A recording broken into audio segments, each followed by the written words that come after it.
Bapak Ibu sekalian, kita akan combine, ya, itu adalah pemanfaatan teknologi informasi komunikasi di Indonesia yang disampaikan oleh kementerian yang memang memindanginya.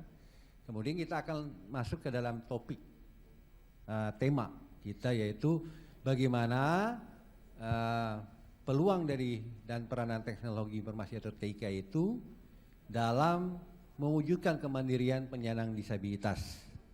Saya mau tambahkan ada salah satu statement dari UNESCO juga, dari UNICEF juga, bahwa orang yang rentan menjadi miskin di dunia itu adalah yang mempunyai keterbatasan fisik.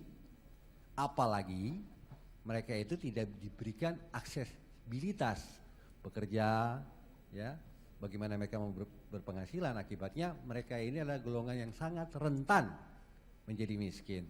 Oleh karena itu, dengan perkembangan teknologi informasi dan komunikasi, kita mau berdiskusi. Mereka yang di depan ini sudah bisa membuktikan bahwa dengan teknologi informasi mereka bisa memanfaatkan secara baik dan benar, bahkan bisa berpenghasilan, gitu. Dengan demikian, dengan harapan lebih luas, apa nanti akan disampaikan juga bukan untuk mereka saja atau kita-kita saja, tetapi untuk semua kaum disabilitas yang ada di Indonesia. Nanti kita ngobrol, karena ada juga perwakilan-perwakilan, saya udah dikasih nama tadi, namun saya persilakan dulu pembicara-pembicara saya dari, maaf saya ngomong sebagai penyandang disabilitas, nggak apa-apa kan, nggak tersinggung. Kita menjadi inklusi. Saya kesempatan pertama saya persilakan Pak Profesor, silakan Pak, bahwa bisa pakai itu aja untuk next slide. Bisa pakai ini. Ini, iya, makanya Bapak pakai ini aja. Ya, sorry.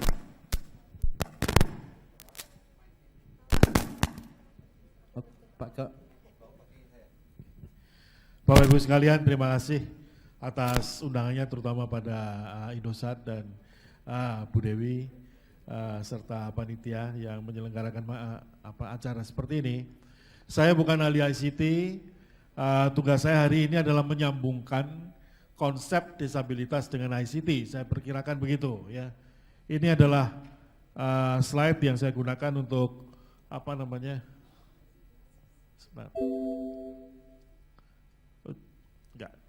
Enggak bisa.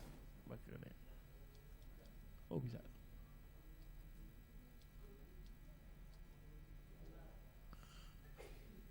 Oke, Bapak Ibu sekalian, bertahun-tahun bahkan beratus-ratus tahun orang yang mengalami disabilitas itu tidak pernah mempunyai kesempatan untuk mendefinisikan dirinya itu siapa.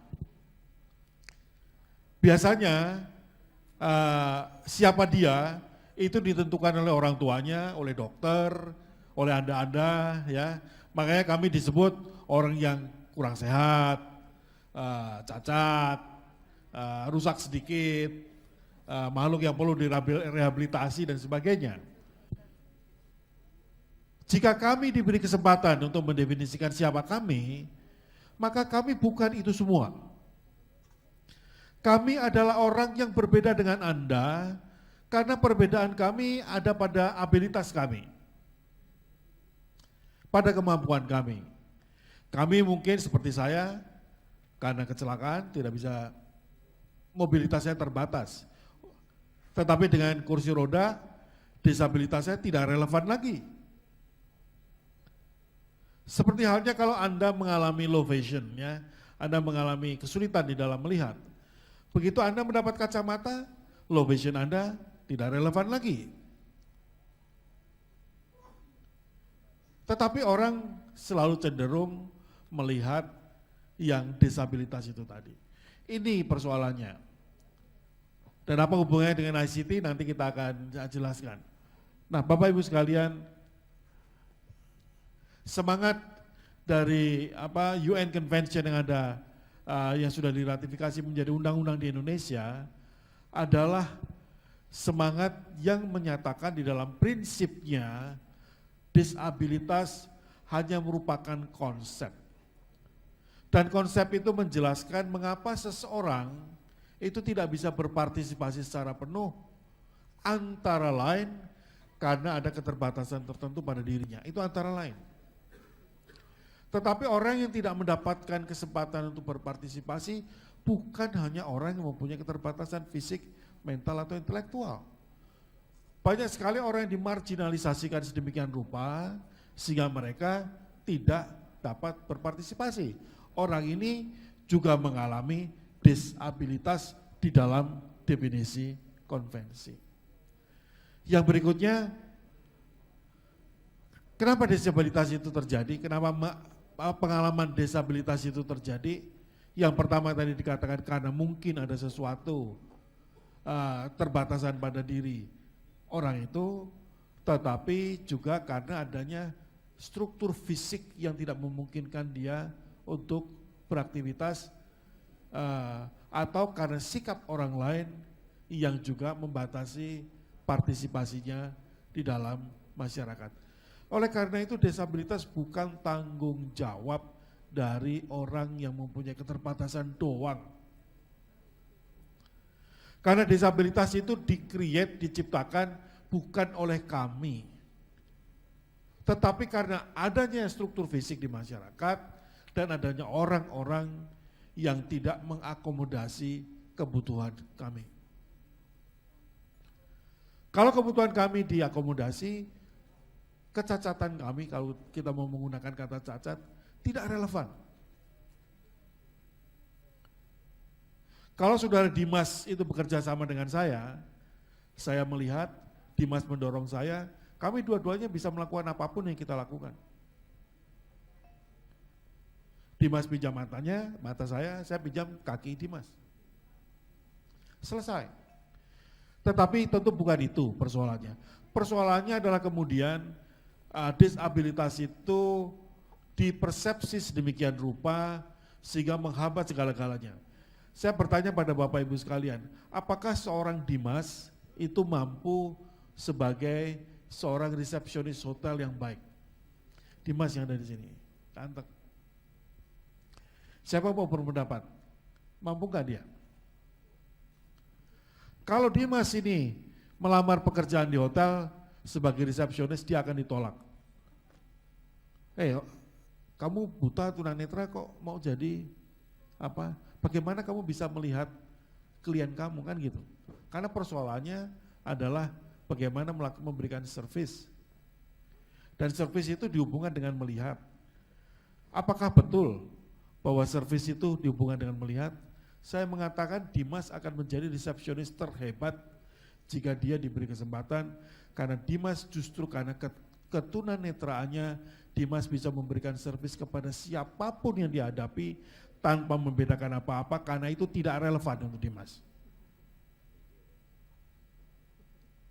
Iya kan? Tetapi cara berpikir seperti itu baru bisa terjadi kalau Anda sekalian melihat kemampuan Dimas dan bukan disabilitasnya.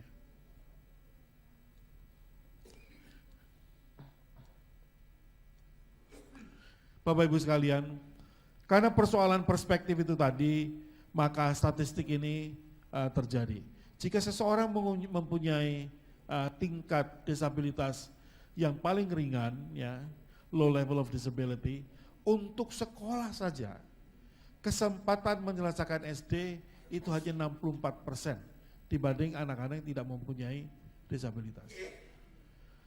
Kalau disabilitasnya sangat tinggi, maka kesempatannya tinggal 24%, tinggal 1/4. Orang yang tidak mempunyai disabilitas mempunyai 4 kali kesempatan untuk bersekolah dan menyelesaikan SD, tetapi yang tidak dengan disabilitas sulit untuk melakukan itu. Demikian juga dengan pekerja. Apalagi dengan disabilitas yang severe, ya. Itu kesempatan untuk mendapatkan pekerjaan hanya 10%. Karena yang dilihat adalah, oh dia CP, oh dia seperti Habibie nggak bisa ngapa-ngapain. Orang lupa bahwa manusia itu diciptakan dengan daya kreativitas dan inovasi yang luar biasa. Setiap orang yang mengalami keterbatasan pada sesuatu dalam dirinya akan mengembangkan keluar biasaan pada hal yang lain. Oleh karena itu, kami juga ingin menyebut diri kami sebagai manusia istimewa, karena kami mampu mengatasi keterbatasan kami, bahkan memperkuat hal-hal di dalam tubuh maupun pikiran kita yang tadinya biasa menjadi luar biasa.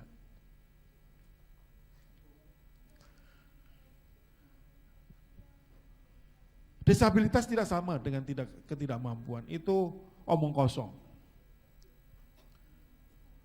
Disabilitas hanya merupakan variasi yang menyebabkan kalau seseorang tadinya makan pakai tangan, seseorang yang tidak punya tangan makan pakai kaki. Bedanya apa? Nasinya tetap masuk. Kalau Anda membaca menggunakan mata Anda, Saudara Dimas membaca dengan program yang diciptakan, yaitu ICT yang diciptakan untuk membantu Dimas. Atau menggunakan Braille. Tapi dua-duanya bisa belajar. Nah itulah saudara-saudara sekalian, maka Stephen Hawking dengan keterbatasan yang luar biasa pun tetap menduduki kursi Newton, yaitu kursi guru besar terhebat di Cambridge University di Inggris. Karena yang dilihat oleh para pengelola universitas bukan disabilitasnya, tetapi kemampuan Stephen Hawking sebagai ahli fisika teori terhebat di dunia. Walaupun dia tidak bisa berbicara saat ini, tetapi dibantu dengan ICT, lagi-lagi ICT yang menghubungkan antara gelombang-gelombang neurologis pada otaknya menjadi suara. Jika tidak ada Stephen Hawking, teknologi itu mungkin tidak berkembang.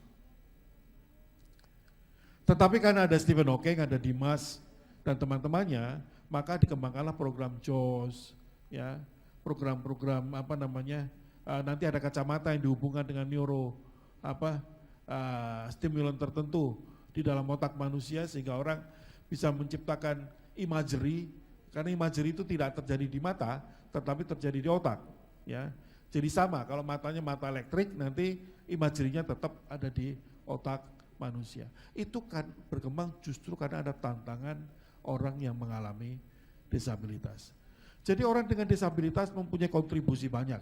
Bukan saja mereka mempunyai skill dan kemampuan, tetapi persoalannya menjadi tantangan kita semua. Bukankah itu sebetulnya inti penciptaan? Setiap penciptaan tidak ada yang sia-sia. Kalau Anda tidak percaya seperti itu, saya percaya.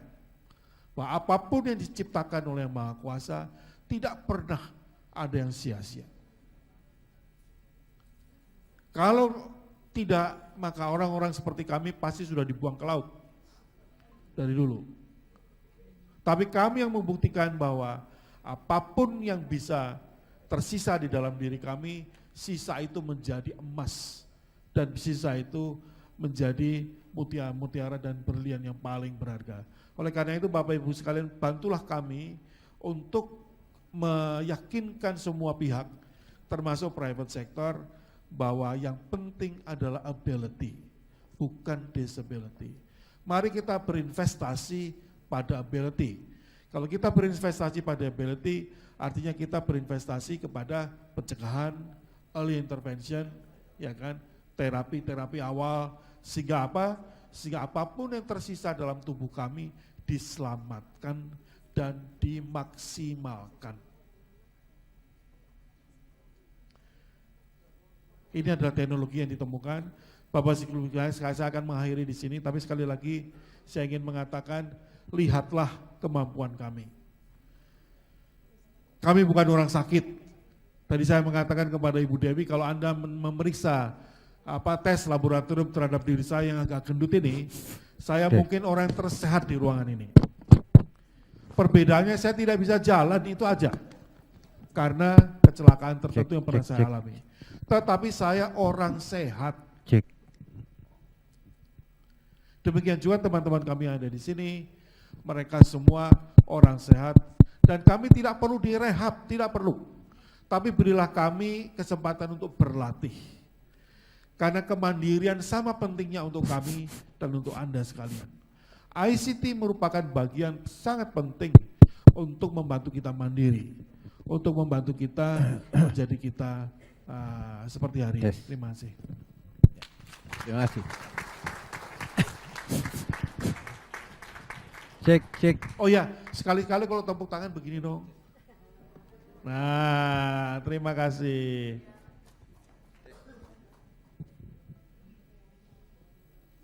Cek.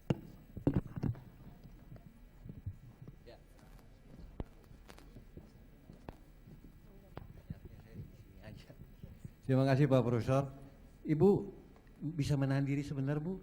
Saya tahu Ibu memang sibuk besok mau ke Jenewa. Oh, sekarang ini mau ke Bandung. 3 menit lagi. Boleh Bu ya? Oke. Baik, apa yang sudah bicarakan oleh Pak Profesor akan nanti ditambahkan lagi oleh teman-teman sejauh mana mereka menilai, mengevaluasi. Jadi saya menghadirkan mereka di sini untuk mengevaluasi bagaimana sih mereka menggunakan ICT itu dan apa sih harapan mereka kepada stakeholder siapapun itu dan kepada masyarakat luas dan bagaimana motivasi mereka untuk semua orang tua yang memiliki anak dengan keterbatasan dan juga mendorong semangat bagi siapapun penyandang disabilitas yang ada di seluruh Indonesia. Ibu mohon tunggu sebentar Bu, 3 menit saja untuk mendengarkan dari teman-teman. Untuk itu yang kedua saya langsung saja ke Mas Dimas yang cakep ini untuk mempresentasikan. Silakan Mas Dimas. Mau pakai itu juga? Apa nanti bilang next aja?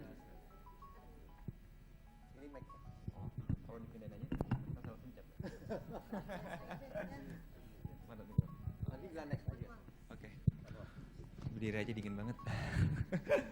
Oke, bismillahirrahmanirrahim. Assalamualaikum warahmatullahi wabarakatuh. Selamat pagi untuk para hadirin sekalian. Ya di sini saya Dimas dari Kartunet. Mungkin biar cepat aja. Slide pertama Bu ya.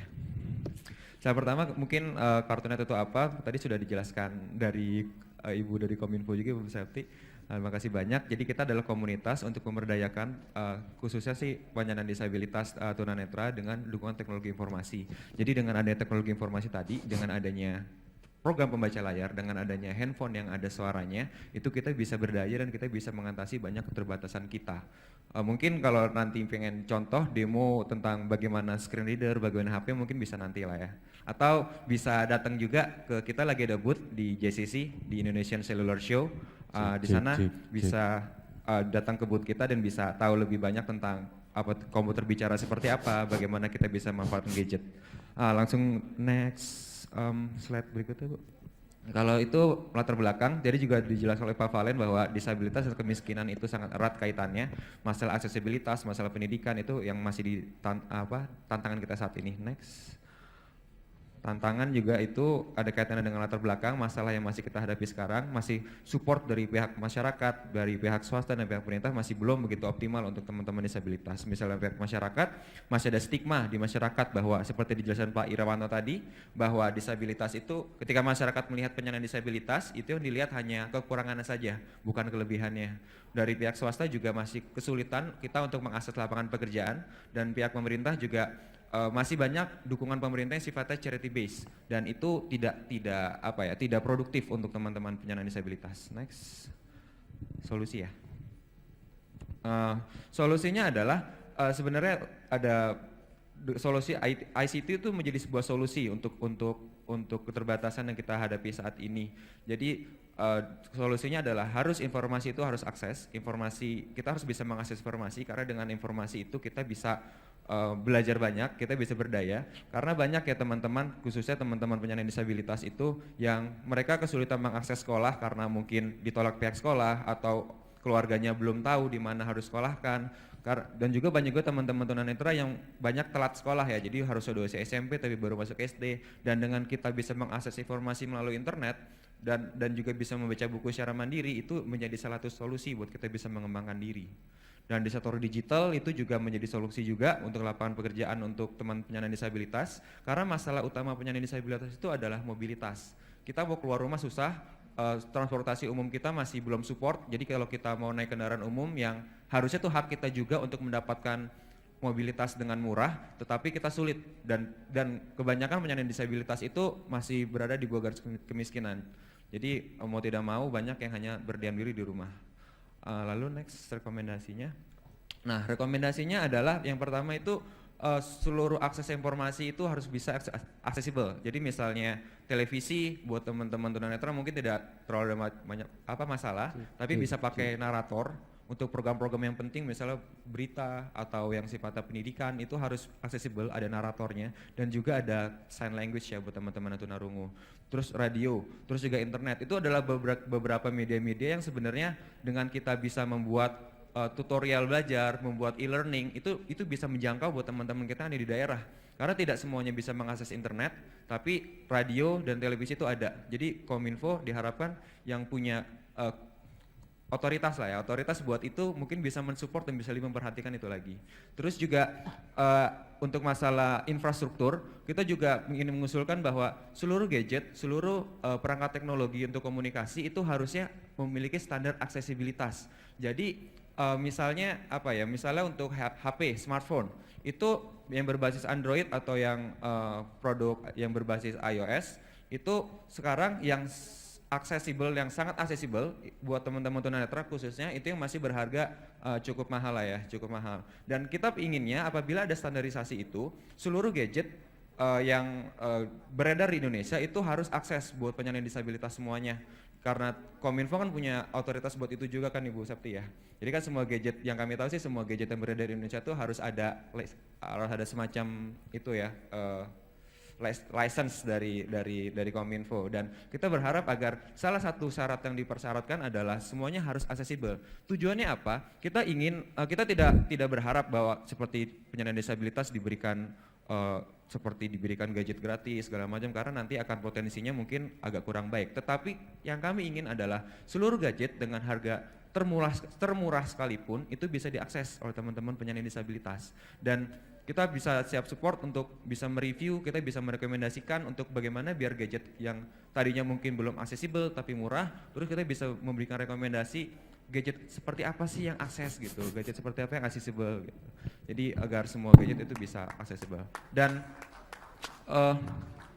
satu hal lagi adalah untuk di bidang digital. Ini bidang digital ini adalah salah satu lapangan pekerjaan yang sangat akses ya buat teman penyandang disabilitas, karena pertama bisa dikerjakan dari rumah, terus juga bisa cukup potensial seperti Habibie sudah di internet marketing, dan sekarang yang sedang kami kembangkan juga di bidang digital itu bisa seperti web developing, terus juga web maintenance, terus juga social media management, jadi buzzer gitu ya. Itu sangat potensial buat teman-teman penyandang disabilitas karena bisa dikerjakan dari rumah dan dari internet, dan win-win solution ya. Pertama untuk pihak perusahaan itu mereka tidak, kadang-kadang kan penolakan untuk pihak perusahaan itu ketika ingin mempekerjakan penyandang disabilitas alasannya adalah wah berarti kita harus ada extra cost dong untuk menyediakan aksesibilitas, berarti gedung kita harus akses segala macam. Kadang-kadang tuh itu baik sih, tapi katanya jadi alasan untuk menolak penyandang disabilitas.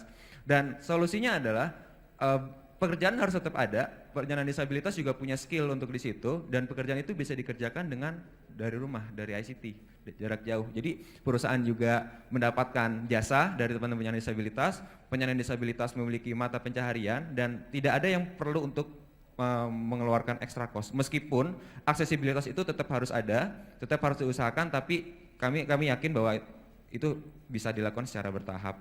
Dan seperti sekarang ini Kartunet sendiri yang sudah kami lakukan adalah kita sedang mengembangkan social business, dan untuk web developing kita mengerjakan website di atsi.or.id.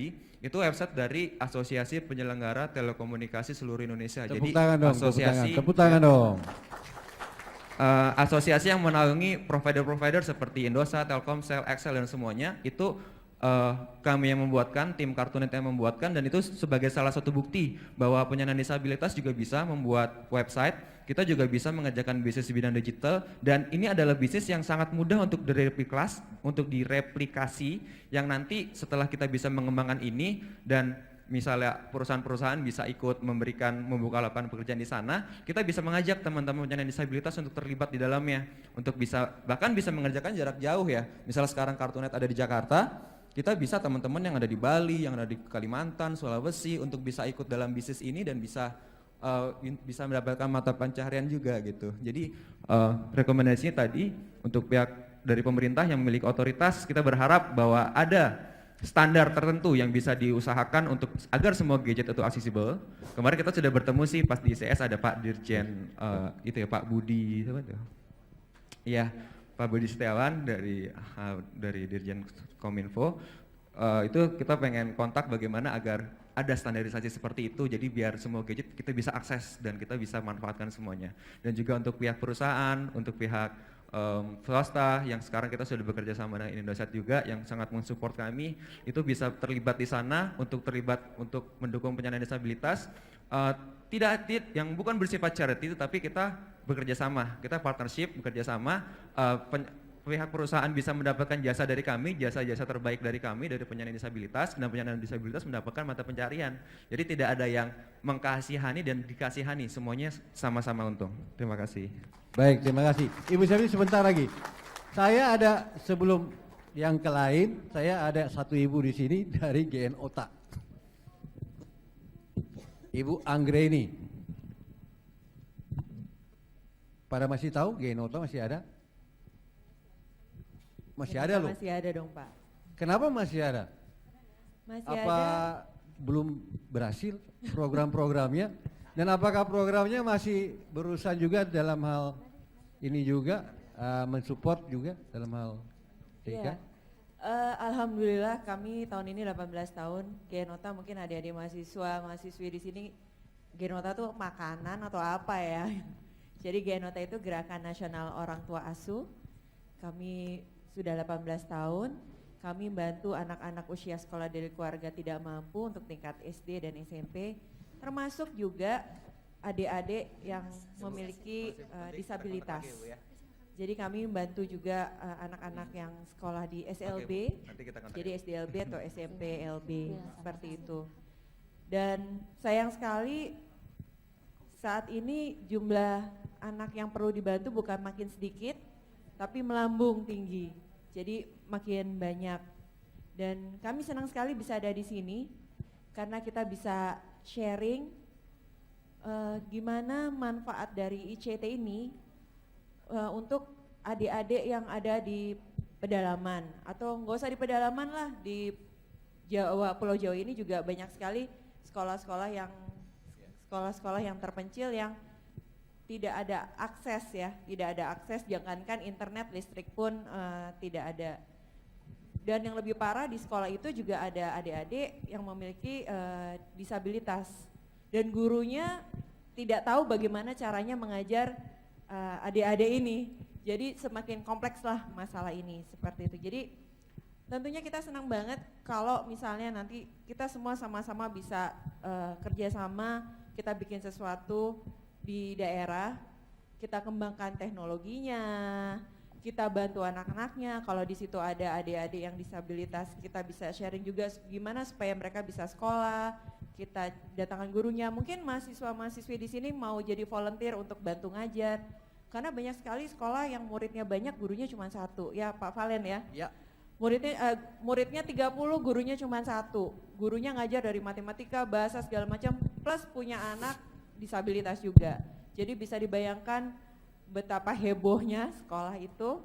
Dan kami di Genota terbuka, siapapun yang mau kerjasama ayo, selama kita niatnya baik untuk meningkatkan pendidikan anak-anak Indonesia, baik yang sehat artinya normal maupun yang memiliki kekurangan, ayo kita bantu. Karena sekarang ini Indonesia ini sebenarnya punya potensi yang luar biasa karena sekarang banyak anak-anak usia muda dan anak-anak remaja yang berpotensi. Dan sekali untuk kemajuan Indonesia, bayangkan kalau sekarang tidak dididik lagi, kalau semua bisa sehebat Mas Dimas, Mbak Khairunisa atau Mas Habibie kan keren banget. Ketika nanti Indonesia 20-30 tahun lagi tidak ada lagi perbedaan yang seperti Pak Profesor bilang, nggak ada lagi tuh kata disabilitas itu. Sebenarnya saya sendiri juga nggak pernah menganggap bahwa orang itu cacat, karena saya setuju Mas Dimas bisa jadi revisionis yang luar biasa, karena yang sebenarnya membedakan itu kita, bukan orang lain, tapi kita sendiri yang membedakan diri kita atau orang lain itu berbeda. Seperti itu Pak Valen. Baik, terima kasih. Jadi ternyata Genota masih ada ya? Masih dan harus terus ada. Ya, dan terus ada. Artinya masyarakat masih membutuhkan uluran tangan dari peran Genota untuk membantu siswa-siswa yang juga kerjasama dengan sahabat saya Pak Indah. Saya turun juga ke desa-desa, ternyata benar. Satu MTS jumlah siswanya 25, gurunya cuma 1. Ada sekolah yang kayak saya turun juga, muridnya 50, dari kelas 1 sampai kelas 3, gurunya cuma 4. I don't know. Ini di tengah-tengah Pulau Jawa loh ini. Saya udah nggak bisa bayangin lagi kalau keadaan itu terjadi di Pulau Papua, di Kalimantan, di Sulawesi, dan sebagainya. Oleh karena itu ICT ini adalah salah satu cara dan kebetulan permen baru ya dari Kemendikbud itu memungkinkan pengajaran jarak jauh, belajar jarak jauh.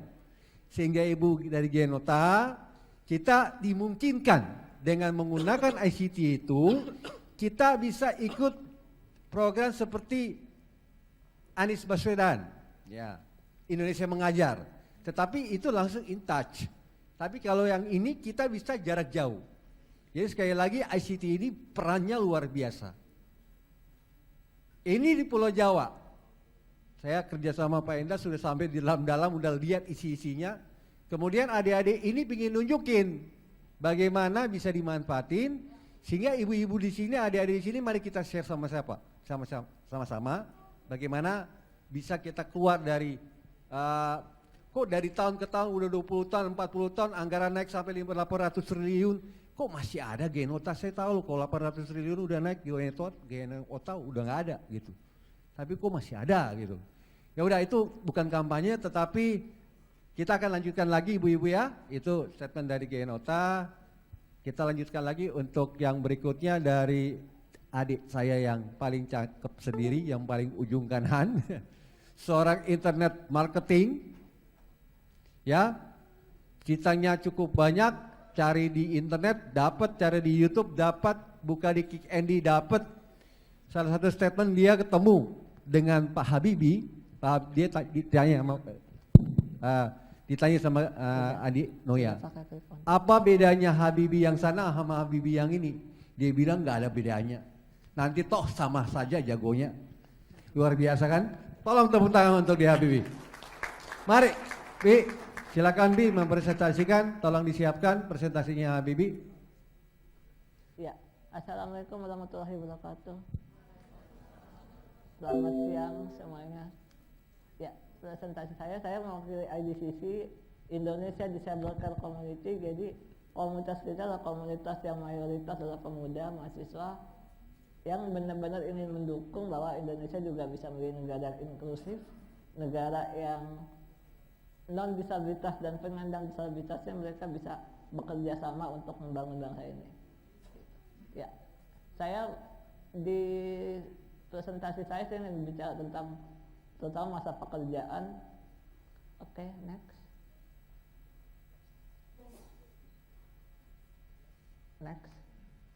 Ya, ada 24 juta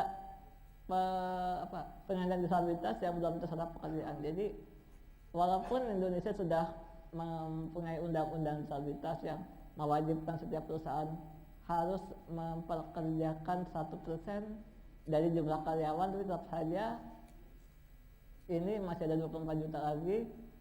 Sebenarnya sudah banyak banget pekerjaan yang dibuka oleh baik pemerintah maupun swasta untuk disabilitas. Cuma kenapa kok masih banyak juga yang masih menganggur dari disabilitas? Oke, next. Lagi kendala disabilitas. Nah, ini salah satunya kemacetan. Disabilitas termasuk sulit yang Dimas tadi bilang mobilitas kita sangat terbatas. Saya juga agak sulit untuk kemana-mana kalau tidak dengan kendaraan. Jadi kalau bukannya kita nggak mau kerja, tapi kalau kita kerja jatuhnya tekor, uangnya habis buat naik taksi gitu. Jadi UMR di Jakarta itu 2,4 juta per bulan, taksinya 2 juta. Jadi mau nggak mau lebih baik nggak kerja. Bukan nggak bisa, tapi mau emang masih apa ya, masih sulit untuk kita bisa menggunakan fasilitas transportasi yang murah. Jadi mau nggak mau ya harus menggunakan taksi, sedangkan taksi itu biayanya kalau macet, saya di rumah Setiabudi, kalau saya mau ke mana Senayan itu kurang lebih 30.000 40.000 satu berangkat doang. Tapi kalau pulang ya sama aja, segitu juga. Itu pulang pergi ya 80.000, ya dikalikan saja hari kerja 20, ya jadi hitung-hitungan jatuhnya tekor. Nah ini kendalanya seperti itu. Ya next. Nah ini kendala pribadi saya, cuma saya juga ngerasa ini kendala teman-teman disabilitas juga, terutama yang daksa. Kalau saya melamar pekerjaan, paling saya mendapatkan, apalagi kalau fresh graduate, saya hanya SMA, dan kalau saya melamar ya tukang apa ya, tukang ketik, tukang apa saya nggak ngerti. Tapi pekerjaannya seperti itu, saya agak sulit jangkauan saya sangat pendek, tangan saya yang menggunakan 2 jari, telunjuk dan jempol. Jadi kalau mengajarkan seperti itu otomatis nggak kerja gitu. Jadi dengan gaji yang hanya 2,4 juta saya butuh staf ahli 2 minimal. Jadi otomatis nggak cukup. Jadi saya pikir juga kayaknya pekerjaan yang cocok untuk saya ya kalau nggak anggota DPR ya menteri gitu. Karena ada staf ahlinya 2 gitu. Kalau hanya karyawan biasa tekor ya. Karena perusahaan nggak mau membiayai itu gitu. Nah jadi sempat waktu itu galau karena nggak ada pekerjaan, nganggur. Ya itu juga. Jadi galau, dan saya lulus SMA emang memutuskan nggak kuliah gitu. Jadi ya udah saya langsung mengambil saya tuh sempat ingin belajar desain grafis, sempat belajar cuma ternyata gerak agak susah. Jadi kalau desain grafis itu kendalanya dia harus menggunakan 2 tangan yang aktif. Jadi saya agak susah untuk menggunakan keyboard dan mouse. Jadi udah saya akhirnya dulu alternatif ya, cita-cita saya penjaga warnet gitu. Jadi penjaga warnet ya bisa dapat duit sambil bermain seperti itu. Tapi ya ternyata orang tua saya masih kurang setuju. Saya lebih dimasukkan ke kursus-kursus, seminar-seminar. Ya setiap Sabtu Minggu pasti ke seminar gitu. Jadi ya dari sana saya belajar ya tentang internet marketing ini, dan ya sampai sekarang saya jadi bisnisnya lewat internet. Ya next. Nah ini ruang kerja saya. Mungkin kalau orang kerjanya pakai kertas, kalau saya pakai monitor gitu. Jadi kalau Dimas laptopnya dia nggak butuh monitor. Ditutupin aja gitu pakai kain hitam kayak piano gitu ya. Tutupin hitam gitu, jadi itu udah dia tetap bisa main aman asal ada suaranya. Cuma kalau saya nggak butuh keyboard, jadi kalau ada laptop rusak keyboardnya kasih ke saya, kalau laptop rusak layarnya kasih ke Dimas.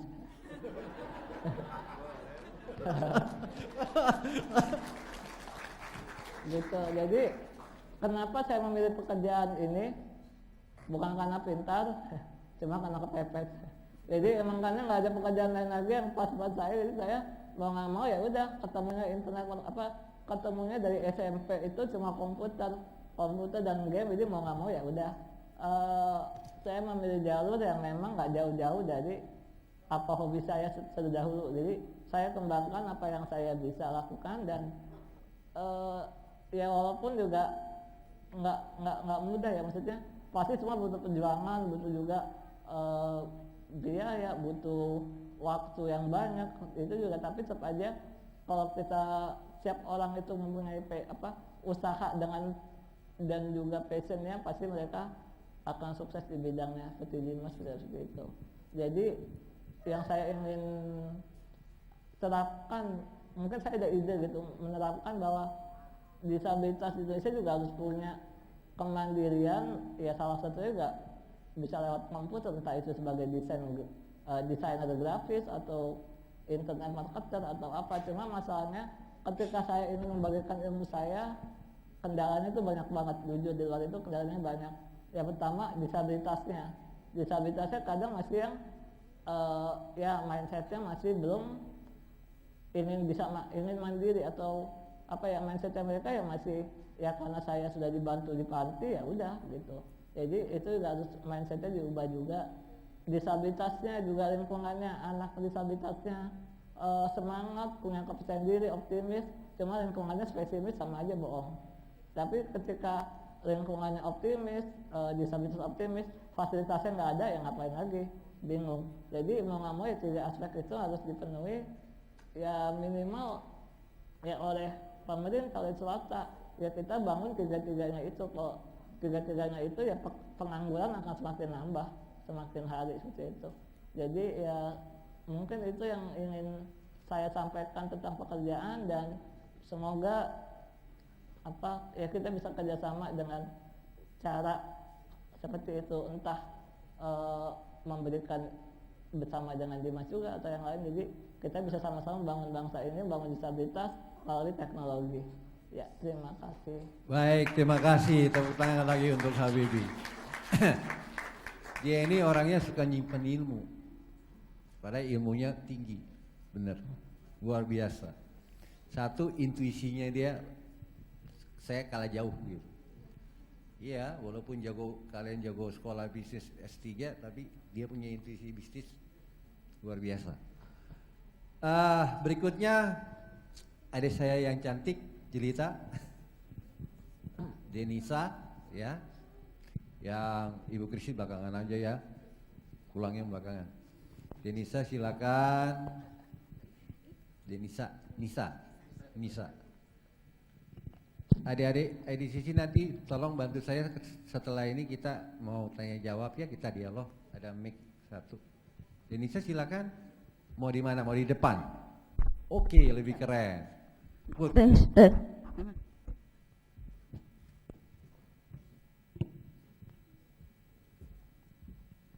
Bismillahirrahmanirrahim. Dengan menyebut nama Allah yang Maha Pengasih lagi Maha Penyayang. Assalamualaikum warahmatullahi wabarakatuh. Selamat pagi menjelang siang. Saya akan menjelaskan tentang akses visual informasi dan komunikasi bagi tunarungu bicara. Saya di sini tidak hanya bagi saya pribadi di Yayasan Tunarungu Sejarah saja, tetapi untuk seluruh tunarungu Indonesia. Saya menyadari bahwa penyandang tunarungu wicara masih dianggap minoritas, termasuk ke dalam kebutuhan informasi yang cepat, tepat, dan akurat menjadi salah satu perkembangan teknologi informasi jauh dari harapan. Kehilangan pendengaran tidak mempengaruhi kemampuan dan kapasitas seseorang dalam mengakses berbagai informasi yang didapatkannya dibandingkan dengan jenis disabilitasan yang lain. Tunarungu wicara memiliki mobilitas yang sangat tinggi karena dapat pergi kemanapun tanpa bantuan orang lain. Meskipun mengalami hambatan pendengaran, mereka lebih konsisten dalam menggunakan bahasa dan gaya komunikasi yang berbeda, seperti penggunaan bahasa isyarat yang mudah dipahami oleh mereka. Dengan catatan, mereka memiliki kemampuan khusus, yakni lip reading dan pengucapan yang jelas atau minimal bisa menulis dan membaca, sehingga komunikasi dapat dilakukan melalui tulis dan baca. Selanjutnya, macam-macam informasi, teknologi, dan komunikasi dalam pengembangan inovasi. Sebenarnya Indonesia masih sangat jauh tertinggal dari kata kemajuan teknologi, peradaban modern, sehingga apa yang didapatkan dari fasilitas akan sarana dan prasarana belum begitu luas diketahui oleh penyandang tunarungu atau wicara. Demi kemajuan pencapaian sasaran pembangunan Millennium Development Goal, pemerintah, provider, lembaga maupun organisasi lainnya selayaknya memberikan pembinaan serta pelatihan yang tepat bagi penyandang tunarungu atau wicara dalam mengembangkan pemanfaatan ICT yang sudah semakin berkembang. Selanjutnya, pentingnya tantangan dan kesempatan bagi penyandang disabilitas tunarungu atau wicara. Ini ada beberapa tantangan yang akan diresmikan oleh Presiden Bambang Susilo Bambang Yudhoyono ya. Maaf saya lupa. Inilah ada beberapa pernyataan yang berikutnya ini. Paragraf pertama, komunikasi, pasal 136. Pemerintah itu sangat penting memberikan informasi, teknologi, dan komunikasi bagi tunarungu sehingga mereka mampu memiliki pengetahuan yang cukup luas.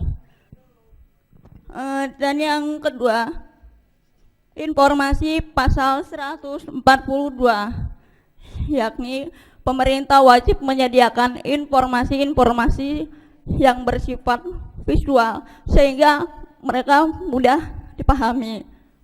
Nah, berikutnya lagi, ini kenapa saya butuh interpreter atau penerjemah bahasa isyarat yang memiliki sertifikasi. Kenapa harus bersertifikat?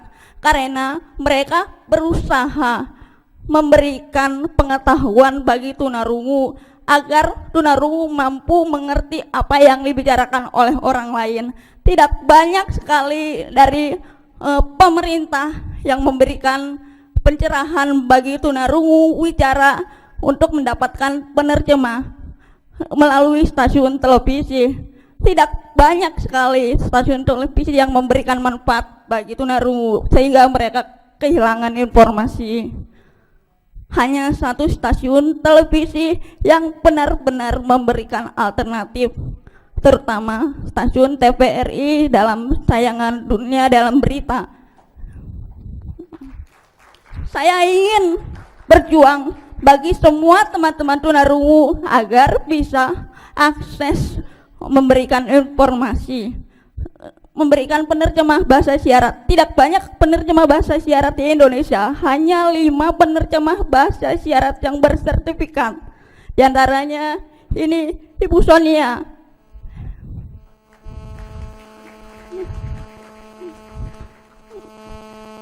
Sangat penting sekali di pemerintahan tunarungu bisa menggunakan bahasa isyarat. Itu tidak boleh dilarang, itu hak kita, hak kami sebagai tunarungu. Ya, berikutnya running text atau teks. Sebagian tunarungu itu tidak sama sekali mengerti apa yang dibicarakan oleh orang lain. Jadi mereka membutuhkan banyak informasi visual yang mudah dipahami oleh mereka. Kadang-kadang tunarungu tidak mengerti, mereka tulisannya agak terbalik-balik. Jadi proses itu untuk menyampaikannya harus pelan-pelan. Mereka harus berbicara pelan-pelan, tidak boleh cepat-cepat. Bagaimana kalau mereka bisa cepat-cepat, bagaimana mereka bisa memahami bahasa mereka sendiri?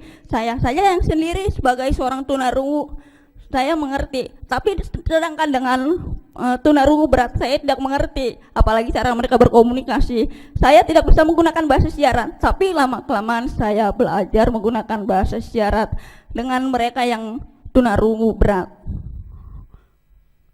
Dan selanjutnya, nih, tunarungu sangat kesulitan sekali dalam menerima telepon. Saya pernah sekali dihubungi melalui telepon kantor. Aduh, ini telepon kenapa harus memakai telepon rumah? Saya tidak bisa mendengar telepon rumah, sedangkan saya bisa mendengar dengan handphone. Kenapa? Handphone itu volumenya tinggi, sedangkan telepon rumah volumenya kecil sekali. Bagaimana bisa? Dan di Indonesia ini tidak ada yang namanya telepon teks. Saya ingin sekali pemerintah membuka kesempatan bagi tunarungu mendapatkan telepon teks yang sangat murah dan fleksibel, tidak terlalu mahal. Bagaimana caranya agar kita bisa mendorong pemerintah mengembangkan telepon teks agar bisa ada di Indonesia untuk tunarungu? Selanjutnya, gadget. Bagaimana caranya tunarungu bisa berkomunikasi dengan tunarungu? Ya, melalui video call bisa, melalui SMS bisa, melalui komunikasi visual dengan televisi. Ada, itu yang sangat terbaru. Kalau tunarungu tidak mengerti apa yang dibicarakan di televisi, kita pakai headset. Ya, yang dihubungkan dengan Bluetooth itu sangat dibutuhkan sekali bagi tunarungu yang tidak bisa mendengar. Rata-rata tunarungu biasanya berkomunikasi dengan video call. Saya juga pernah menggunakannya. Setiap hari saya berkomunikasi dengan mereka. Terkadang saya juga tidak mengerti bahasa mereka, jadi saya minta mereka menulisnya di dalam itu. Berikutnya, alarm. Bagaimana ada di Indonesia? Tidak ada sama sekali. Kalau ada orang yang mengetuk pintu, bagaimana caranya? Sedangkan saya tidak bisa mendengar dari jarak jauh. Bagaimana caranya supaya alarm ini bisa berkembang di Indonesia? Tidak banyak yang tahu. Tunarungu saja bingung, apalagi di Indonesia. Banyak rata-rata yang tidak mengerti semua itu. Bagaimana caranya supaya bisa ada di Indonesia, bisa berkembang di Indonesia, terutama bel visual. Bel visual itu seperti lampu yang berkelap-kelip, dan alarm yang ada di tempat tidur. Bagaimana caranya? Alarm itu bergetar, ada di pasang di pintu, lalu disambungkan ke tempat tidur, dia akan bergetar, bergoyang seperti gempa. Nah. Ya, saya diceritakan oleh teman saya yang kebetulan dia berkesempatan pergi ke London, bernama Surya Putra, anak Dewi Yul. Dia menceritakan bagaimana bisa berkembang untuk tunarungu. Ya, berikutnya kesempatan dan peluang bagi pemerintah maupun semua. Ada ratifikasi CRPD, harmonisasi undang-undang dan kebijakan lainnya, capacity building DPOS di semua wilayah, maintaining disabilitas dalam pembangunan, pengembangan CBR, RBM, jejaring yang luas, implementasi program ICT, harmonisasi undang-undang dan kebijakan lainnya, mainstreaming disabilitas tunarungu dalam pembangunan, pengembangan alat teknologi tunarungu. Berikutnya, tantangan untuk stakeholder. Komunitas tunarungu memiliki hak suara yang sangat keras dan kuat, menjembatani pemahaman dan pandangan antara stakeholder dan komunitas tunarungu. Alat monitoring dan evaluasi bagi implementasi program ICT dan kebijakan pemerintah, menciptakan perubahan sosial, charity based toh mandrai based. Alat advokasi nasional dan lokal, membuat evidence based bukti dan temuan tentang realitas kehidupan penyandang disabilitas, bebas pajak, alat bantu dengar, dan teknologi lainnya. Saya ingin sekali bisa mendapatkan alat bantu dengar baru, karena alat bantu dengar baru saya yang sudah 8 tahun saya gunakan itu sudah sangat rusak sekali dan parah.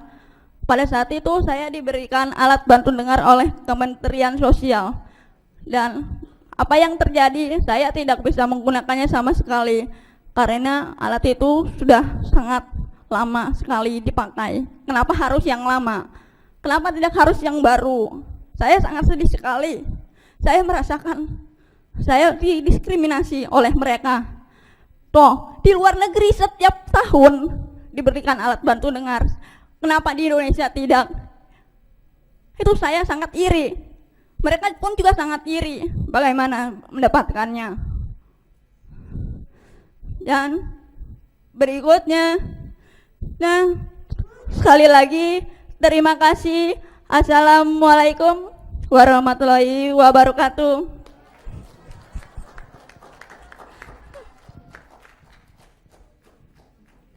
Baik, terima kasih Denisa. Bapak Ibu Saudara, yang kesempatan terakhir sebelum kita ngobrol, saya persilakan Ibu Krisida Mayanti. Dia seorang stroke survivor, insan pasar stroke. Bahwa teman kawan-kawan juga ada ya? Kawan-kawan ada juga ada di sini. Coba yang Acung, Bapak yang stroke survivor, IPS, insan pasar stroke, ada ya? Ya, untuk menjelaskan pemanfaatan ICT dalam bunyi nggak? Yang itu. Ya, dia juga mengetik dengan jari satu, tetapi ya, silakan ceritakan sendiri. Selamat siang. Ya, sama dengan teman-teman yang lain, saya sekarang sebagai insan pasca stroke, saya agak susah untuk bicara karena otak kiri saya pernah terendam darah 20% dan secara medis saya divonis hanya bisa berbaring saja, tapi saya nggak percaya dan saya berjuang untuk sembuh 4,5 tahun lalu dan sekarang saya ada di sini. Terima kasih. Saya tuh arsitek, saya bukan orang IT, bukan psikolog atau siapapun, saya arsitek. Salah satu proyek saya adalah Central Park, itu desain saya. Dan setelah itu saya sakit karena kerja keras ya barangkali atau hidup yang tidak sehat, makanan. Nah, mulainya karena arsitek saya itu orang lapangan. Sebenarnya saya tidak bisa untuk diam di tempat meja kerja saya cuma 1 jam saya duduk, biasanya saya mobile ke lapangan. Tapi setelah sakit itu kan nggak mungkin, jalan saja susah. Saya harus dibimbing untuk berjalan karena tubuh kanan saya lumpuh, tangan kanan dan kaki kanan saya, termasuk kerongkongan saya nggak bisa makan. Makannya susah, harus dicacah, termasuk sayur. Tapi saya tidak pernah menyerah. Mulai mulai saya kena stroke, mungkin depresi hanya 1 jam, tapi saya harus bangkit karena saya punya anak 2, tuh anak saya yang kecil SMP, yang besar 2 SMA. Saya harus bisa menghidupi mereka karena saya hanya single parents. Mulanya saya gimana caranya supaya bisa berkembang, tetap berkarya, walaupun saya bukan sebagai arsitek lagi, bukan sebagai dosen lagi, karena untuk bicara aja susah dan sering blank. Kalau saya bicara cepat tuh bisa tiba-tiba, ini ngomong apa ya, hilang. Makanya saya nggak berani untuk mengajar lagi dulu. Sebelum saya yakin bahwa saya mampu. Mungkin saya bisa, semua dosen saya bilang kamu bisa, tapi saya nggak berani karena kasihan mahasiswa saya kalau memang saya blank gitu kan. Jadi apa yang saya lakukan saya nggak tahu dulu. Jadi saya cuma bisa melihat, mendengar dan tersenyum dan berdoa. Ngapain? Lama-lama saya pikir kenapa teman saya ada mengajak saya menulis. Menulis apa? Saya bukan penulis, saya adalah arsitek. Tapi ya sudah, oke, saya cuma bosan duduk, saya nulis dengan tangan kiri saya. Hidup saya 4,5 tahun ini adalah dalam tubuh kiri saya, termasuk tangan kiri. Saya belajar menulis tangan kiri, ngetik tan kiri dan mulainya saya tidak pede untuk menulis tentang kesaksian kehidupan saya tentang stroke. Malu, tidak pede. Nanti kalau teman saya lihat, wah aku malu, padahal dulu saya sudah jadi seperti ini, sekarang saya sudah paling bawah. Saya sudah di titik yang paling bawah dalam hidup saya. Jadi mungkin satu hari saya nulis satu artikel, tapi dan untuk posting itu butuh waktu 1 minggu untuk mulai pede. Begitu saya klik tombol klik 1 kali, posting, share, saya nggak mau lihat, takut, malu. Ya udah, biarin aja. Berapa hari kemudian saya coba lihat, wow, headline pertama kali dan yang komentar banyak sekali dan sangat mendukung saya. Habis itu saya edik menulis. Tulisan yang pertama itu mungkin dibaca 44.000 orang. Dan itu saya pede, sangat percaya diri.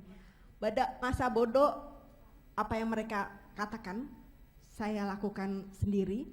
Saya ke mall aja, dulu saya malu, gak pede. Tangan saya pasti gini, jelek sekali, sama sekali gak pede. Tapi sekarang emang mereka ngasih makan saya, terserah saya kan. So, habis itu saya benar-benar edik dan saya bisa mendapatkan teman semua lewat mana? Teknologi, internet. Sahabat saya adalah BB, iPad, tablet, apapun namanya, karena saya nggak bicara susah. Terus menulis juga agak susah, karena kan butuh waktu dan harus dipegang. Karena kalau kayak pakai kertas, pasti kertasnya kemana-mana, susah tan kiri loh. Saya nggak bisa apa-apa. Jadi sahabat saya adalah teknologi. Teman-teman saya yang lama, mungkin 5.000 langkah di depan saya tetap stuck di sini. Dan tapi saya mempunyai banyak teman baru,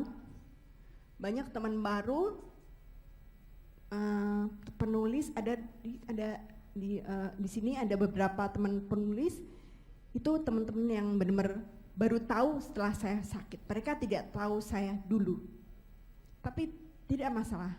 Saya membangun jaringan yang baru dengan teknologi. Saya menghasilkan 3 buku dari tulisan saya. Kira-kira 3 tahun saya menulis, ada 1.200 artikel, menjadikan 3 buku, dan ini hasilnya untuk pelayanan. Yang tadi Valen terima kasih. Mungkin puji Tuhan saya memang tetap bekerja di Agung Podomoro karena bos saya dan semua atasan saya, ya mereka sudah tahu saya, hidup saya, kerja saya seperti apa, dan saya tetap dibayar. Waktu sebelum saya mulai kerja lagi 6 bulan saya belajar hidup, saya tetap dibayar, dan saya waktu itu mau keluar, mau resign. Kenapa katanya? Karena saya nggak bisa apa-apa lagi. Siapa bilang kamu bisa? Lalu saya diangkat justru menjadi asisten direktur project, dan sampai sekarang saya masih bekerja sebagai arsitek, tetapi tidak seperti dulu. Mereka tetap membuat saya nyaman untuk bekerja walaupun tidak seperti dulu. Saya tetap digaji dengan cukup baik, dengan sesuai prestasi, dan saya tetap bisa melayani. Saya bisa keluar dari kantor jam berapapun, kapanpun, karena mereka sangat mendukung kegiatan saya.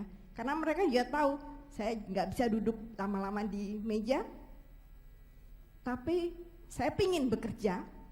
Jadi misalnya saya pelayanan seperti ini, ya untung hari ini hari kamu Sabtu. Biasanya hari biasa pun saya bisa datang dan untuk bicara. Dan ternyata teknologi itu luar biasa. Tidak ada yang pernah tahu kekuatan dari teknologi, kekuatan dari menulis. Dalam saya menulis itu, saya tidak menulis dengan bahasa EYD, ejaan yang bagus, tidak. Buku yang pertama ini, Ini tidak diedit sama sekali.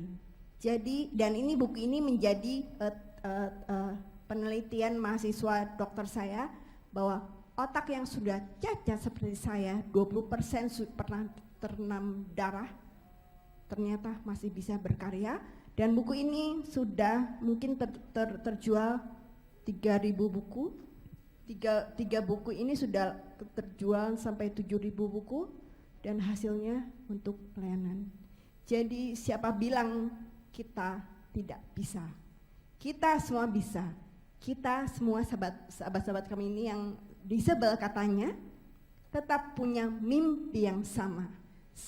Jadi mungkin orang bilang bahwa tuh error kan, pasca stroke biasanya orang tua paling tidak sudah pernah punya semuanya, punya karir, punya uang, punya keluarga, punya semuanya, apalagi yang sudah senior dari saya aja masih sudah pernah punya semuanya. Tetapi setelah serang stroke, saya berada di titik paling bawah hidup kami. Banyak sekali pasca stroke mengatakan, sebentar lagi mati. Siapa bilang? Kita kalau misalnya masih hidup berarti Tuhan punya rencana. Dan kalau kita tidak melakukan yang terbaik, apa yang terjadi? Misalnya Tuhan memberikan 50 tahun lagi setelah ini, masa kita harus marah-marah sedih, nangis terus gitu kan? Jadi bagaimana kita berkarya lagi? Kita memang tidak bisa apa-apa, kayak Habibie bilang, kita nggak bisa berjalan dengan cepat, dengan apapun kita nggak bisa. Saya butuh bantuan.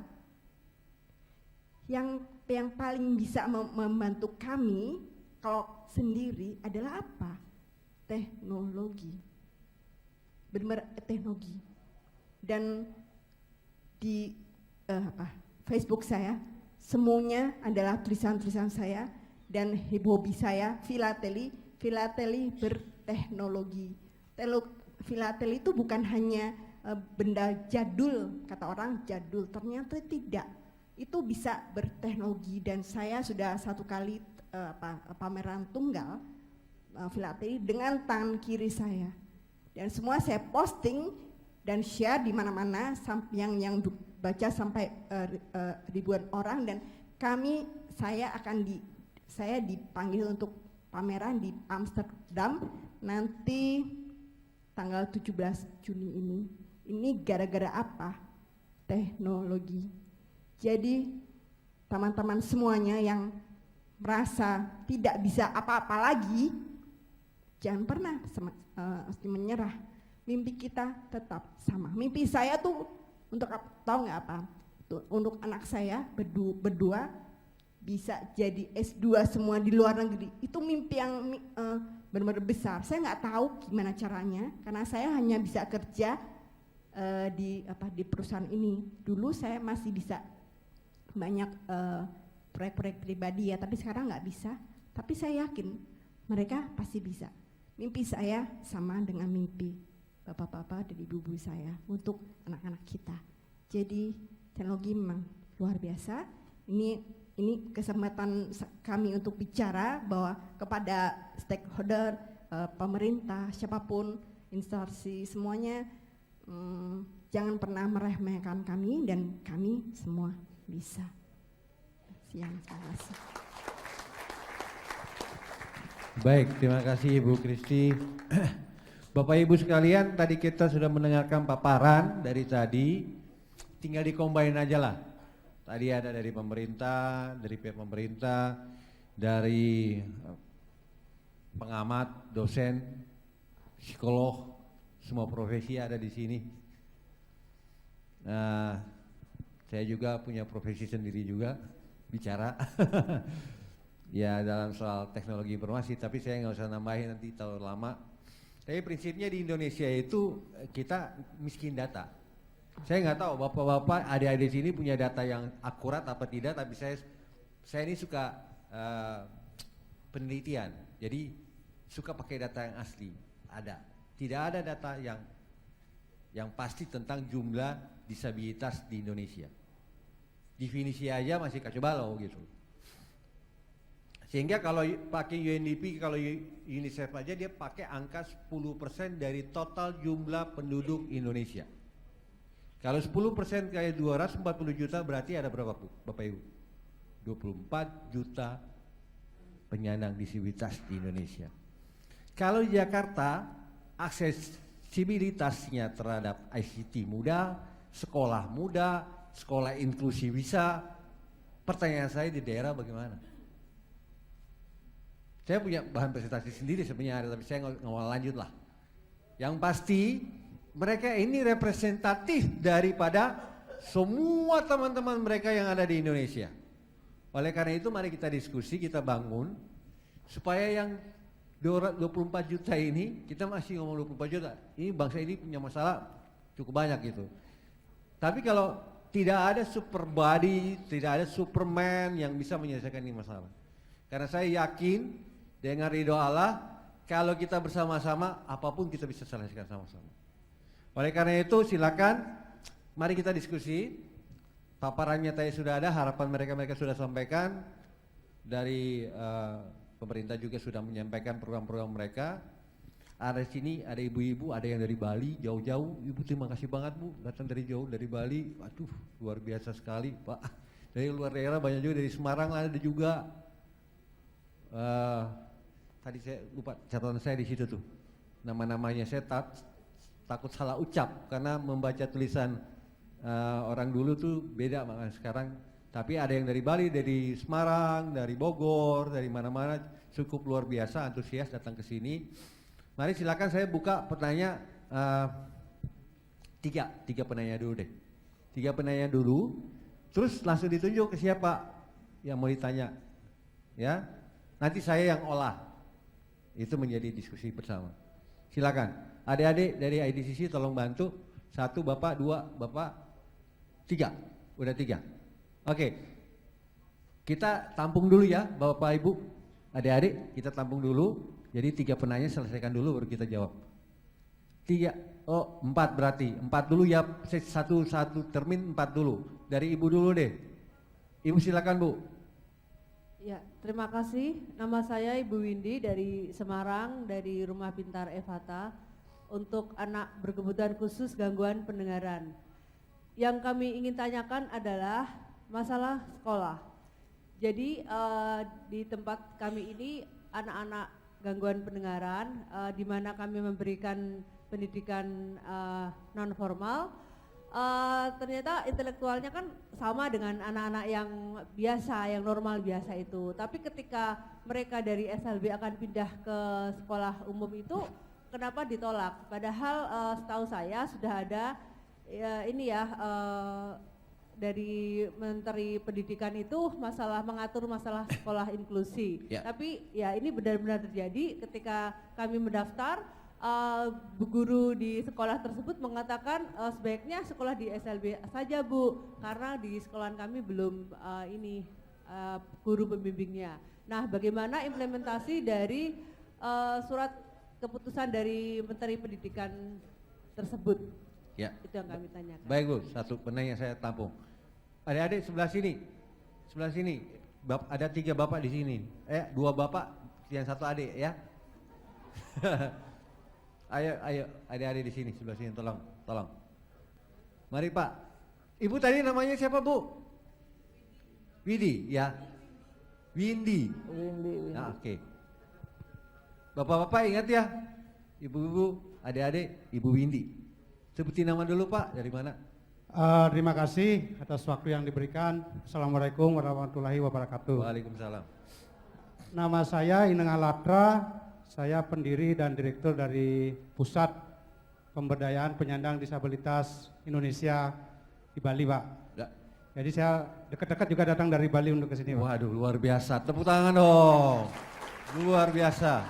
Karena hanya butuh waktu 2 jam, Pak. Tapi dari bandaranya ke sini yang lama, Pak. Gak kampanye Pak kan?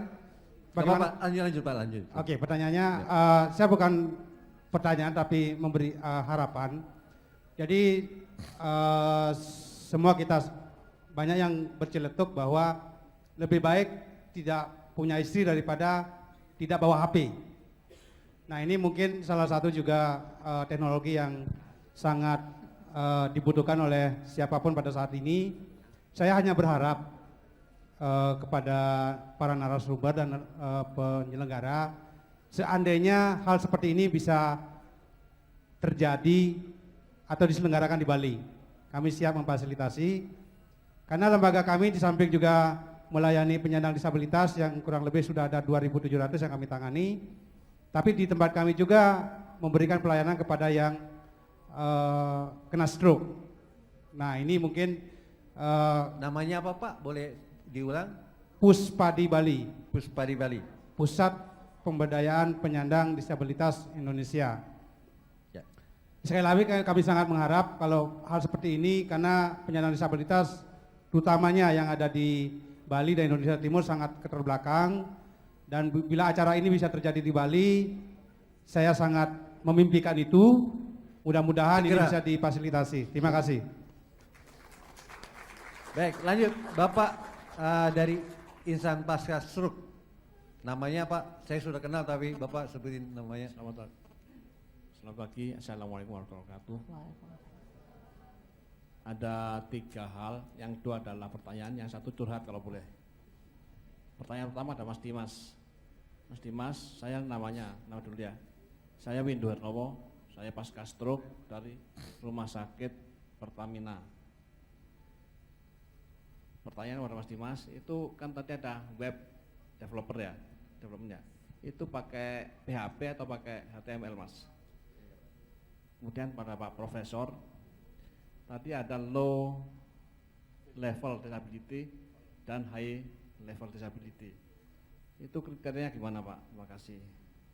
Curhatnya adalah saat ini saya sedang mengadakan penelitian untuk mesin tanpa polusi, dan kami ingin bekerja sama dengan banyak orang, tapi belum dapat. Terima kasih. Assalamualaikum warahmatullahi wabarakatuh. Ya. Baik, terima kasih Pak. Adik yang satu, adik yang terakhir, 1 termin dulu ya, kita buka lagi nanti. Bismillahirrahmanirrahim. Ya, lewat-lewat dikit baru kita makan bareng-bareng lah, gitu kan. Ada bonus. Assalamualaikum warahmatullahi wabarakatuh. Pertanyaan saya cukup sederhana. Yang pertama, bagaimana untuk para kakak-kakak ini? Maaf ya, nama saya. Ya, nama. Triadi, sorry. Saya berasal dari Universitas Desa Unggul. Pertanyaannya langsung aja ya. Bagaimana untuk para kakak-kakak ini mengenalkan teknologi terhadap penyandang disabilitas yang sama sekali tidak tahu apa itu teknologi, apalagi yang ada di desa-desa terpencil yang tidak tersentuh dengan teknologi. Dan yang satunya lagi, bagaimana kakak-kakak ini berdiri kembali di saat kakak-kakak ini tahu kalau kakak tervonis disabilitas, karena tidak semua orang bisa berdiri kembali di saat tahu kalau mereka tuh tervonis disabilitas. Ditambah lagi sosial mereka yang sangat kumuh, yang rawan akan pembulian. Terima kasih. Oke, baik, terima kasih. 4 penanya. Saya tidak akan kasih ke mereka dulu, karena memang yang ada di sini bisa menjawab juga. Gitu. Pertama tentang sekolah inklusi, mari Ibu Genota lagi. Karena apa ada dari Dikbud di sini yang ada dari Dikbud enggak? Kalau ada saya kasih. Kalau enggak ada, kebetulan ini kan teman akrabnya dari Dikbud nih, Genota. Mari Bu, monggo untuk menjawab dari tentang sekolah inklusi sejauh mana? Baik, duduk nih Pak Valen, agak berlebihan nih. Kita bukan berteman akrab sebenarnya, justru kayaknya agak musuhan. Ya. Jadi begini, terus terang kami kalau ke daerah-daerah juga mengalami masalah yang sama Bu. Kami Genota banyak berteman dengan sekolah-sekolah. Nggak usah Ibu di daerah, kami kebetulan kantornya di Mega Kuningan, saya sedikit cerita. Di dekat kantor kami ada SDN Kuningan Timur 02. Kemarin kami ke sana monitoring, gurunya minta tolong karena terpaksa menolak anak-anak autis ya. Kebetulan karena dari keluarga tidak mampu, mereka nggak tahu harus kemana ke sekolah itu. Memang sekolah itu sekolah inklusi, tapi gurunya, kepala sekolahnya nggak tahu gimana harus menangani anak autis. Jadi mereka sebenarnya bukan menolak karena tidak mau memberikan harapan pada si anak, tapi karena takut salah treatment, salah pengajaran. Nanti kalau salah pengajaran diprotes lagi seperti itu. Memang kalau kita bicara undang-undang dan sebagainya ada. Kalau bicara persyaratan ada. Tadi saya barusan sharing dengan ibu-ibu yang cantik ini di depan juga yang menangani autis. Ada kalau kita bicara itu. Tapi masalahnya semua persyaratan dan lain sebagainya ini dipublikasikan atau tidak. Kita kan media sosial banyak nih, klik semua tinggal bilang ada. Tapi di mana? Harusnya kita juga mudah mau dikasih akses. Orang tua harus tahu kalau anaknya disabilitas. Sekarang yang ada fasilitas.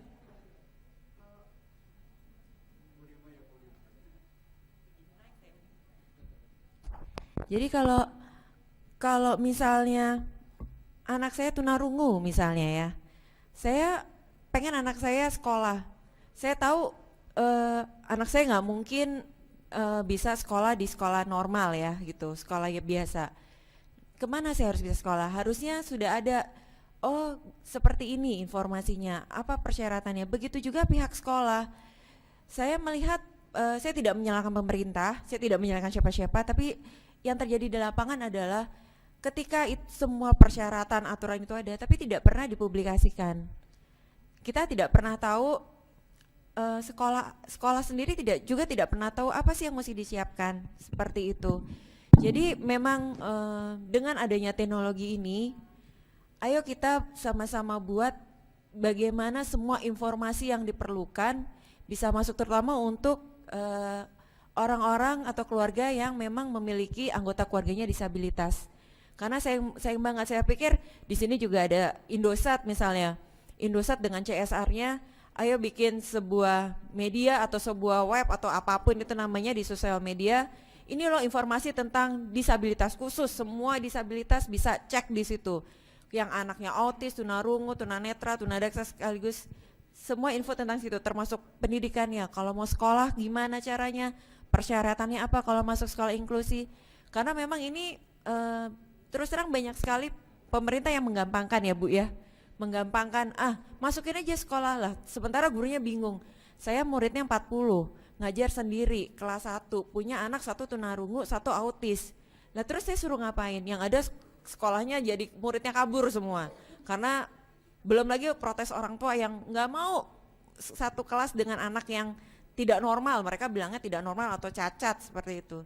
Padahal itu juga bukan salah orang tua muridnya, bukan salah sekolahnya juga. Seperti jadi kami di Genota juga sekarang masih terus berusaha mencari informasi bagaimana ini, karena terus terang yang minta bantuan di kami anak asuh itu bukan cuma anak yang sehat ya, anak yang normal, tapi anak yang disabilitas itu juga banyak sekali, dan mereka sekarang justru mengeluh kami nggak bisa sekolah karena sekolahnya menolak bukan karena tidak mau, tapi tidak tahu bagaimana harus mengajar mereka. Nah kami harapkan kita nanti bisa terus sharing dengan berbagai organisasi atau berbagai kepentingan. Ayo kita sama-sama mencari solusi supaya anak-anak ini bisa sekolah sesuai dengan haknya dia, sesuai dengan kemampuannya dia.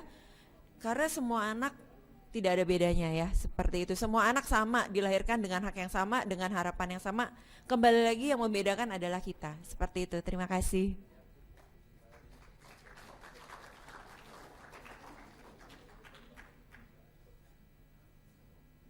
Macet nih, ya bolehlah.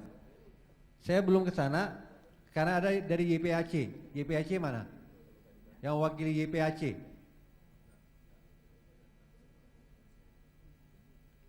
YPAC Jakarta. Bapak bisa jadi juru bicara Pak? Bisa jadi juru bicaranya kan? Ya tadi ada 2 pertanyaan Pak. Ini masalah inklusi sampai di mana Bapak perjuangkan. Kemudian tadi juga sekalian menjawab dari Bali. Harapan dia ada acara begini juga di Bali gitu, dengan sosialisasi. Sejauh mana YPAC memperjuangkannya Pak? Mari silakan. Baik, selamat siang semuanya. Saya dari YPAC. Khususnya saya Abdul Rauf, saya satu staf pengajar di YPAC. Tanggapan saya untuk acara ini bagus, Dan kalau boleh di Bali dijalankan.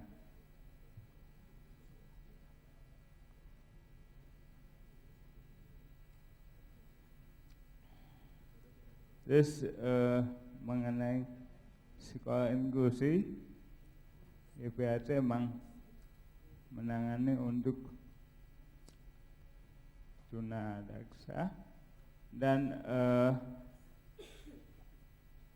inklusi ini dimulai tahun 2005 awalnya, yang dicetuskan oleh Dinas Pendidikan. Sampai saat ini berlanjut. Tahapannya adalah sampai saat ini masih ada aturan dari dinas terhadap beberapa sekolah inklusi yang penyediaan tenaga gurunya masih digodok sampai saat ini. Dan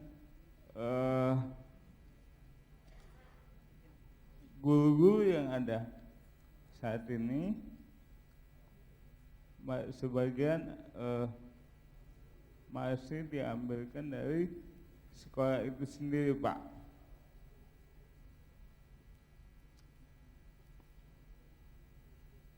Dan untuk penyediaan tenaga yang ada saat ini di beberapa fakultas. Bekerja sama dengan apa, Pak? Apa nih? IPA itu bekerja sama dengan UI sudah, UNJ sudah. UI, UNJ? Ya. Untuk menciptakan tenaga-tenaga guru, iya, untuk sekolah-sekolah inklusi gitu? Betul. Oh, oke, dicatat saya. Ya, oke. Terus Pak, silakan lanjut. Dan memang untuk saat ini masih dalam tahap penggodokan, belum selesai. Ya.